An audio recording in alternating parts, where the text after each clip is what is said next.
What's going on? It's the RapNerd, and I just got out of seeing the latest horror film that just dropped on Friday called Tarot.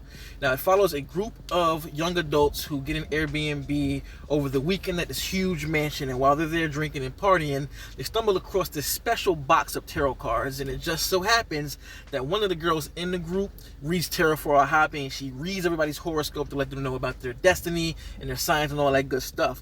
But what they don't know is she unleashed some type of entity that haunts everybody. So that's the synopsis. So if you've seen the trailer, what you see there is exactly what you get.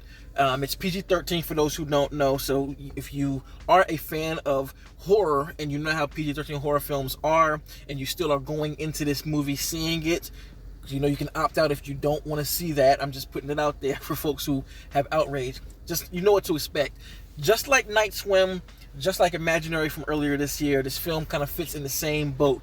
All of these films are entity films. This specifically is an entity film, and it checks all of the tropes that you can expect from these type of movies. It's like one of the tropiest movies when it comes to this genre of movies specifically.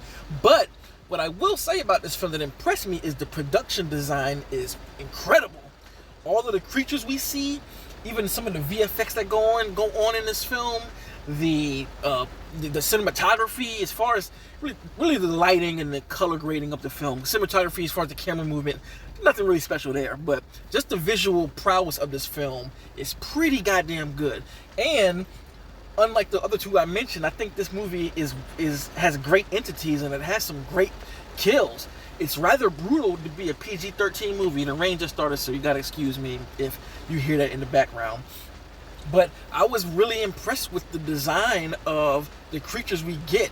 And what the film does good, I believe, at the beginning, it sets everything up for the rest of the film. As soon as you go through all of that, you already know exactly what's coming.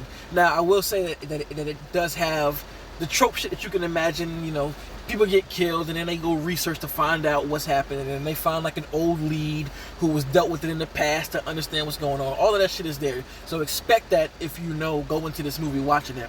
Does all the tropiest things, but again, like I said, what sets it apart, especially from Imaginary and Night Swim, is the creature design, the production design period. I thought it was done really well. It's fantastical horror. There were actually moments of suspense. There were actually good scares. A lot of them were cheap. I definitely will say that. But overall, there was some stuff that really worked. And I saw it with a packed house, so it was fun to be indulged in the scares with the film. Because Night Swim and what's the other film? Imaginary, when I saw it, I was just by myself. Not by myself, it was like a few people in the theater. So I rarely go to the cinemas when it's a lot of people here.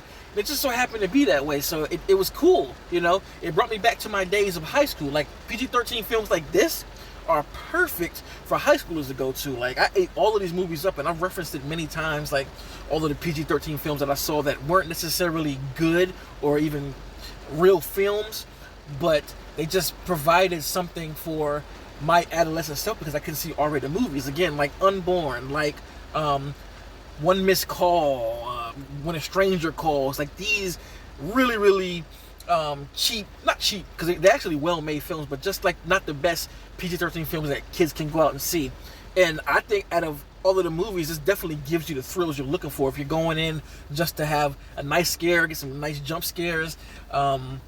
Yeah, I think it does well. Like there's this one scare that worked really good that involves one of the characters doing the tropey thing where they're in like a hallway and it, you know, the lights cut off as it comes towards them. But they did something extra with that was like, whoa, shit. I mean, there's moments where I said that. So overall, I enjoyed myself, but I can also recognize that as a film and the technicality of the structure of a film, I don't know. You know, the acting is really spotty. Everybody just seems like they're not really acting, they're just memorizing lines, and there are characters that show up for no damn reason. The dude from Spider-Man, I forgot his name, who plays, I think, Ned, he's in this film and he's playing the exact same character he plays in every single film, which is funny as hell to me. But overall, I was entertained and I enjoyed myself. I liked it, despite it not being a great film technically. So if you are into PG-13 horror films, especially if you're like me with shit taste who likes to watch stuff that's bad and still get entertained, I would say give it a watch, especially in the theater. I think the sound design was good. They had the cheap jump scares to match, so I found myself being entertained, and that's all I have to say about it. So let me know in the comments what you thought about the film if you saw it, and are you like me who watches these not so good PG-13 films and has a good time with it? Because I enjoyed it, you know what I mean? But more videos to come. If you like this kind of content, make sure to like and subscribe. And if you already are subscribed, thank you, and until next time, peace. RapNerd Productions, no capping, that's word to mommy.